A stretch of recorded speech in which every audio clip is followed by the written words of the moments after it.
సమ్మక్క సారక్క ఈ జాతర చాలా చాలా వైభవపేతంగా జరుగుతూ ఉంటుంది. ప్రతి 3 ఏళ్లకొకసారి కూడా మహోత్కృష్టమైనటువంటి ఒక కార్యక్రమం అని ఖచ్చితంగా చెప్పొచ్చు. అమ్మవారికి ఎంతో ప్రేమగా ఆ బంగారాన్ని, బెల్లాన్ని బంగారం అనటం, దాన్ని సమర్పించటం అనేది అది తరతరాలుగా వస్తున్నటువంటి ఒక అద్భుతమైనటువంటి సాంప్రదాయం. దీని వెనకాల ఉన్నటువంటి నేపథ్యం ఒక్కసారి మీ ద్వారా తెలుసుకోవాలనుకుంటున్నాను. అలాగే ఒక్క విషయం అడగాలనుకుంటున్నాను. ఇది ఎంతవరకు వెళ్ళిపోయిందంటే ఒక ఆవిడ రీసెంట్ గానే విన్నాను. కుక్క పిల్లకు కూడా బంగారాన్ని కుక్క పిల్ల బరువు బంగారాన్ని కూడా అమ్మవారికి సమర్పించారట. నమ్మకం అమ్మ. నమ్మకం. నమ్మకం. ఎవరి దాన్ని ఎలా నమ్మకం చూస్తారు? దాని తప్పే ఉంది. ఆ, ఇప్పుడు నీ నమ్మకాన్ని ప్రశ్నించడం తప్పమ్మా. ఆ, నీ నమ్మకం నీది. ఆ. కానీ నా నమ్మకమే కరెక్ట్, నీ నమ్మకం తప్పు అనడం తప్పు. తప్పు. కానీ నీ నమ్మకాన్ని ప్రశ్నించకూడదు. Right. ఓకే దీని నేపథ్యం ఒక్కసారి. అమ్మా, ఇది 13వ శతాబ్దానికి చెందినటువంటి విషయం. ఇక్కడ మనం సమ్మక్క సారలమ్మ ఈ జాతర ఏదైతే ఉందో, ఇటువంటి జాతరలు దేశం మొత్తం మీద అనేక గిరిజన తెగల్లో అనేక రూపాల్లో ఉమ్, అంటే వివిధమైన ఉమ్, వీధిలో జరుగుతాయి. మనకు గొప్ప విషయం ఏమిటంటే వాళ్లకు కూడా ఒక సంస్కృతి ఉంది, వాళ్లకు కూడా స్వేచ్ఛా స్వాతంత్ర్యాలు ఉన్నాయి, వాళ్లకు కూడా ఆరాధనా విధానాలు ఉన్నాయి అని చెప్పేటటువంటి సంఘటన అద్భుతమే ఈ మా సమ్మక్క జాతర. సారలమ్మ జాతర. జాతర. 13వ శతాబ్దంలో కోయ ఆడపడుచు సమ్మక్క. అందరూ ఏమనుకుంటారంటే సమ్మక్క సారలమ్మ ఇద్దరు అక్కా చెల్లెళ్ళు అనుకుంటారు. కాదండి. కాదు కాదు. ఉమ్, ఉమ్, సమ్మక్క ఒక వేటగాడు వేటకు వెళ్తాడు. వేటకు వెళ్తే అక్కడ ఒక పులితో ఆడుకుంటూ ఉంటుంది ఒక చిన్న బిడ్డ. ఆమె పుట్టుకకి ఏ విధమైన ఆధారాలు లేవు. సీతం తల్లిలాగా. అంటే ఉమ్, ఆమె పుట్టుకే పులితో ఆడుకునే పుట్టుక. ఉమ్, ఆ తర్వాత ఆ పులి వెళ్ళిపోయిన తర్వాత ఆ బిడ్డను గూడానికి తెచ్చుకొని పెంచుకుంటారు. ఆమెకు గూడెపు పెద్దలందరూ కలిసి సమ్మక్క అని చెప్పి నామకరణం చేస్తాడు. ఆమె మంచి ఫైటర్ అవుతుంది. అండ్ అన్ని తెగలని, అంటే గిరిజన తెగలు అనేకం ఉన్నాయి. గుత్తి కోయలు, వీళ్ళు కోయ, గుత్తి కోయలు, గోండులు, చెంచులు, అనేక రకాల తెగలు ఉన్నాయి. ఉమ్, ఉమ్, వీళ్ళందరినీ ఏకత్రాటి మీదకు తీసుకువచ్చినటువంటి ఒక బలీయమైన శక్తి. అద్భుతం. బలీయమైన శక్తి ఆమె. ఆమె ఆ గిరిజన తెగల రాజు ఒక ఆయన, పడిగిద్ద రాజు. ఈ పడిగిద్ద రాజు ఆమె చాలా అందంగా ఉంటుంది. సమ్మక్క. సమ్మక్క. ఉమ్, పడిగిద్ద రాజు వచ్చి ఆమెను పెళ్లి చేసుకుంటాడు. వాళ్ళకు 3 పిల్లలు పుడతారు. దాంట్లో మొదటి పిల్ల సారలమ్మ. ఉమ్, తల్లి కూతుళ్ళా? ఆ, తల్లి కూతుళ్ళు. ఓకే. అండ్ కుమారుడి పేరు జంపన్న. Hmm. ఇంకొక అమ్మాయి పేరు నాగులమ్మ. నాగులమ్మను గురించిన ప్రశస్తి మనకి ఎక్కడా కనిపించదు. కానీ Hmm. జంపన్న అండ్ సారలమ్మ వీళ్ళిద్దరు కూడా గొప్ప వారియర్స్గా తయారవుతారు. ఉహు. వేట వాళ్ళకి ఎదిగదమ్మా. అవును, అవును. యుద్ధ విద్యల్లో వీటిలన్నిటిలో వాళ్ళు చాలా చాలా ఆరితేరి ఉంటారు. ఆ సమయంలో కాకతీయ రాజులు, 13వ శతాబ్దం అంటే కాకతీయ రాజుల అంతే కదా. సమయం. ఉమ్. కాకతీయ రాజులు వాళ్ళ దగ్గర పన్నులు వసూలు చేయడానికి వెళ్తారు. ఉమ్. పన్నులు వసూలు చేయడానికి వెళ్తే వాళ్ళు వ్యతిరేకిస్తారు. అడవి మీద ఆధారపడి బ్రతికే వాళ్ళము, మాకేమి అంతే కదా. వ్యవసాయము, వృత్తులు ఇంకేం లేవు, ఉమ్, అడవే మా తల్లి, ఉమ్, మమ్మల్ని కాపాడుతున్నది అడవి, మా దగ్గర బంగారాలు ఇవన్నీ ఏముండవు, ఉమ్, సొమ్ములు బంగారాలు ఇవన్నీ ఏముండవు, అడవి తల్లి మీద మేము బ్రతుకుతున్నాం, మీకు పన్నులు ఏ విధంగా కట్టగలం అని అంటారు. ఉమ్. నువ్వు అవన్నీ మాకు తెలియదు, నువ్వేమైనా సరే మీరేమైనా సరే పన్నులు కట్టాలా అని చెప్పి కాకతీయ రాజులు సైన్యాన్ని పంపిస్తారు. సైన్యంతో భయంకరంగా పోరాడతారు అందరూ. అప్పుడు 1,00,000 సైన్యాన్ని, గిరిజన సైన్యాన్ని, 1,00,000 సైన్యాన్ని ఏకత్రితం చేస్తుంది ఆమె. అద్భుతం. కాకతీయ రాజులు ఉమ్, వాళ్ళకి గుర్రాలు, ఏనుగులు అండ్ weapons. వెపన్స్, ఉంటాయి అనేక కదా. రకాల ఉమ్. అంటే fully equipped. Yes. These people are గిరిజనులు, ఏమీ లేరు. అయినా సరే అణచివేతకు వ్యతిరేకంగా పోరాడినటువంటి జాతి అది. ఇది మనం మనం ఆమె దేవత అవన్నీ ఓకే, ఉమ్, కానీ ఆ ఆ సంఘటనల ద్వారా మనం ఏం తెలుసుకోవాలి? ఆ సంఘటనల ద్వారా స్త్రీ స్వాతంత్ర్యాన్ని మనం తెలుసుకోవచ్చు. ఆ సంఘటనల ద్వారా స్త్రీ యొక్క వీరత్వాన్ని మనం తెలుసుకోవచ్చు. ఆ సంఘటనల ద్వారా సమైక్య పోరాటాన్ని గురించి మనం తెలుసుకోవచ్చు. ఆ సంఘటన ద్వారా మనం ఒక అణచివేతకు ఎదురొడ్డి నిలబడడం మనం నేర్చుకోవచ్చు. ఇవి మనం నేర్చుకోవాల్సింది. అదే. ఆ యుద్ధంలో ఉమ్, అప్పటికి ముందే పడిగిద్దరాజు మరణించుకుంటాడు. ఉమ్, అప్పుడు సమ్మక్కే వీళ్ళకు నాయకత్వం వహిస్తుంది. సారలమ్మ యుద్ధంలో సమ్మక్కతోటి ఉమ్. ఆ, సైన్యాధ్యక్షురాలు ఆవిడ. సైన్యాధ్యక్షురాలు. ఉమ్, ఉమ్, అండ్ జంపన్న, ఉమ్, ఈ రోజుకి జంపన్న వాగ్ అంటారు అక్కడ. ఉమ్, ఉమ్, అక్కడ వాళ్ళు ఈ మేడారం దగ్గర యుద్ధానికి సిద్ధం అవుతారు. భయంకరమైన యుద్ధం జరుగుతుంది. ఉమ్, అయినా ఉమ్. ఇప్పుడు ఎక్కువప్పుడు సైన్యం అది. అవును. వీళ్ళ దగ్గర కత్తులు బళ్ళాలు ఏం లేవు. వీళ్ళ దగ్గర ఉన్నాయి బాణాలు.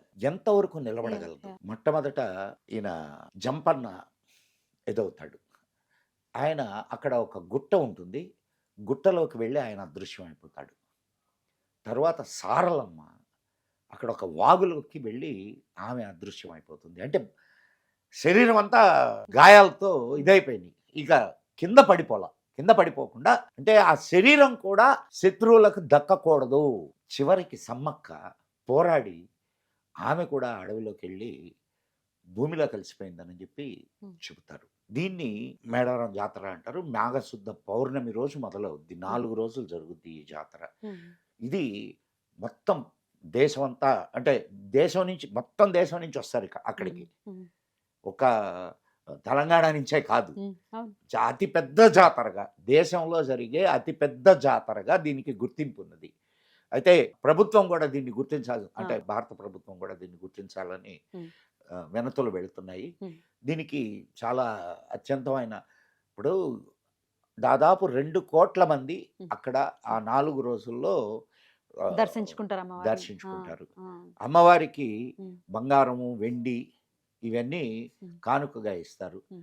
బంగారము, వెండి ఇవ్వలేని వాళ్ళు వాళ్ళు బంగారం అనే పేరుతో బెల్లాన్ని అమ్మకు సమర్పించుకుంటారు. ఉమ్. అక్కడికి వెళ్ళి వాళ్ళ కోరికలు తీరినటువంటి వాళ్ళు అనేక మంది ఉన్నారు. ఉమ్. అనేక మంది. అయితే అక్కడికి ఒక్కటి వెళ్ళకుండా- గుర్తుపెట్టుకోమ్మా, ఆ, నీకు ఇప్పుడు తిరుపతికి అవును. అంత జనం ఎందుకు వస్తున్నారు? ఉమ్. కొంతమంది అయితే ఉమ్. ప్రతి సంవత్సరం వెళ్తారు. అవును. ఎందుకు? ప్రతి నెల పౌర్ణమికి వెళ్ళేవాళ్ళు వెళ్ళేవాళ్ళు చూశాను నేను. ఉన్నారు. అవును. ఎందుకు? ఉమ్. కారణం ఏంది అంటే నువ్వు కోరిన కోరికలు ఆయన తీరుస్తూ ఉన్నాడు. అవును. అలాగే ఇక్కడికి 2 కోట్ల మంది జనం ఆ 4 రోజుల్లో రావడం. ఏకత్రితం అవుతారు అని అంటే దాని వెనుక ఉన్నటువంటి ఇదేమిటి పవర్. అంటే అక్కడికి వెళ్ళినటువంటి వాళ్ళు కోరిన కోరికల్ని అమ్మ తీరుస్తూ ఉంది. కానీ 3 ఏళ్లకు ఒకసారి చేయటం ఏంటండి దీని వెనకాల? 2 ఏళ్లకు ఒకసారి. 2 ఏళ్లకు ఒకసారి. 2 ఏళ్లకు ఒకసారి చేస్తారు. ఎందుకు చేస్తారు అట్లా? 2 ఏళ్లకు ఒకసారి. జాతరలు అన్ని అంతేనా? ఆహా కాదమ్మా. కాదు, ఈ జాతర ఈ ప్రత్యేకం. జాతర మాత్రం 2 ప్రత్యేకం. years. తక్కినవన్నీ ఉమ్. ప్రతి సంవత్సరం జరుగుతాయి. ఈ ఒక్క జాతర మాత్రమే 2 ఏళ్లకు years. ఒకసారి జరుగుద్ది. దానికి ఉమ్. ప్రభుత్వం కూడా ఉమ్. ఆర్థికంగా కావాల్సినటువంటి ఏర్పాట్లన్నీ ఉమ్. చేస్తుంది. చేస్తుంది. బస్సులు నడపడం కానీ ఇవంతా చాలా చాలా ఇదిగా జరుగుతాయి. ఉమ్. ఈ 4 రోజుల్లో ఉమ్. అక్కడ కొన్ని సాంప్రదాయాలను పాటిస్తారు. ఎటువంటి? అక్కడికి ఉమ్. మొదటి రోజు అదే అంటే బంగారం ఉమ్. అమ్మ- బెల్లం సమర్పించడం. అమ్మకు బంగారం. సమర్పించడం. ఉమ్. అక్కడ జ్యేష్ఠగుట్ట అంటారు. ఉమ్. ఉమ్. ఈ జ్యేష్ఠగుట్ట మీదనే జంపన్న మాయమైంది. ఓకే. ఆయన పేరుతోనే జంపన్న వాగు అంటారు. ఉమ్. ఆ జ్యేష్ఠగుట్టను ఎక్కుతారు. జ్యేష్ఠగుట్టను ఎక్కడం అంటే ఒక బంగారం సమర్పించడం, జ్యేష్ఠగుట్టను ఎక్కడం అండ్ చందలు మోయడం అని అంటారు. ఉహు. కుండలులో నీళ్లు తీసుకొని ఉమ్. మోస్తారు. ఉమ్. అదొక సాంప్రదాయం. ఉమ్. తర్వాత సాక్షాల గడ్డ దర్శనం. అక్కడ ఇప్పుడు ఏదైతే గడ్డ ఉందో ఉమ్. దాన్ని సాక్షాల గడ్డ అంటారు. ఉమ్. సాక్షాల గడ్డను దర్శనం చేసుకొని అంటే అమ్మ అదృశ్యమైన ప్రదేశం అది. ఉమ్.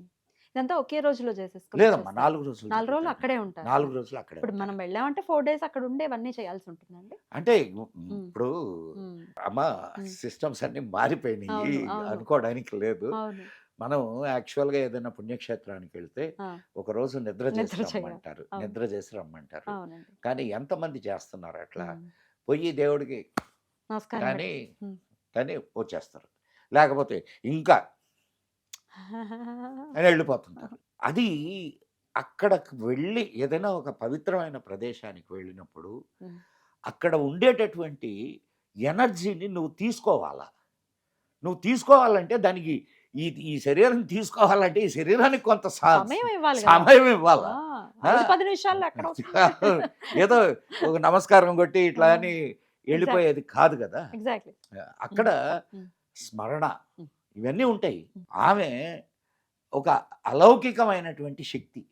ఆ అలౌకికమైన శక్తి అక్కడ ఉంది అని ప్రజలు గుర్తించారు.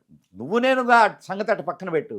దాదాపు 700 సంవత్సరాల నుంచి ప్రజలు ఎంతో నమ్మకంతో కొలుస్తున్నటువంటి ప్రదేశం. సరే, ఆ ప్రదేశానికి ఆ గొప్పతనం ఉందా లేదా అని ప్రశ్నించే వాళ్ళు ఉంటారు.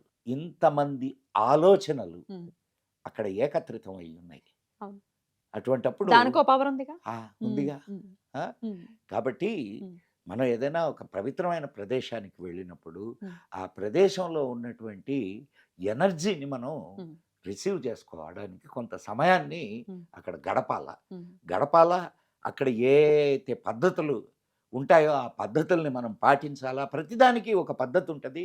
ఆ పద్ధతి పెట్టిన దాని వెనుక కొన్ని ఉద్దేశాలు ఉంటాయి. వీటిలన్నిటిని మనం అనుసరిస్తూ వెళితే ఖచ్చితంగా అమ్మ అనుగ్రహం దొరుకుతుంది. అలా దొరకాలి. 2 కోట్ల మంది అక్కడికి వెళ్తున్నారు అని అంటే ఎంతమందికి అమ్మ అనుగ్రహం ఉంది అండ్ ఎంతో మంది వాళ్ళు కోరిన కోరికలు తీరడం వలన వచ్చి అక్కడ బంగారం సమర్పిస్తారు. మనం ఈ సంఘటనని, ఈ ఉత్సవాన్ని మనం ఇంకొక రకంగా ఎట్లా చూడాలా అంటే, భారతదేశంలో అణచివేతకు గురైపోయారు, అది ఇది అని చెప్పి మాట్లాడుతుంటారు. గిరిజనులకు కూడా ఒక ఉన్నతమైన స్థాయి ఉంది, ఒక ఉన్నతమైన సంస్కృతి ఉంది. వారికి కూడా ఒక అద్భుతమైనటువంటి పోరాట పటిమ ఉంది అని చెప్పి చెప్పేటటువంటి తార్కాణాలు ఇవన్నీ. అంటే ఈ దేశంలో అణచివేతకు గురి అయింది మానసికంగా, శారీరకంగా కాదు అని చెప్పి చెప్పడానికి ఈ సమ్మక్క సారలమ్మ పండుగ ఉత్సవం చాలా ఒక ప్రతీకాత్మకమైనటువంటి ఉత్సవం. అద్భుతం అండి, అద్భుతం. చాలా దీని వెనకాల ఉన్నటువంటి నేపథ్యాన్ని చాలా అర్థమయ్యే రీతిలో చాలా చక్కగా తెలియజేశారు. అమ్మ, ఒక స్త్రీ ఆదిశక్తి స్వరూపిణి అమ్మ. స్త్రీని మనం ఆదిశక్తిగానే కొలిచాం. పోతన చెప్తాడు, అమ్మలు గన్నయమ్మ ముగురమ్మల మూలపుటమ్మ చాలా పెద్దమ్మ సురారులమ్మ కడుపారడి పుచ్చినయమ్మ తన్నులో నమ్మిన వెల్పుటమ్మల మనమ్మల నుండెడి అమ్మ దుర్గ మాయమ్మ కృతాబ్ధి యువత మహత్వ కవిత్వ వటుత్వ సంపదలు అంటాడు. అట్లా మనం స్త్రీని ఆదిశక్తి రూపంగా కొలిచిన జాతి మనది. కాబట్టి గిరిజన స్త్రీ అయినా సరే ఆదిశక్తి స్వరూపమే అనేది మనం ఇక్కడ అర్థం చేసుకోవాల్సినటువంటి విషయం. ఖచ్చితంగా అండి, ఖచ్చితంగా. చాలా వివరంగా మాకు తెలియజేసినందుకు కృతజ్ఞతలండి. నమస్కారం. ఓం నమః శివాయ.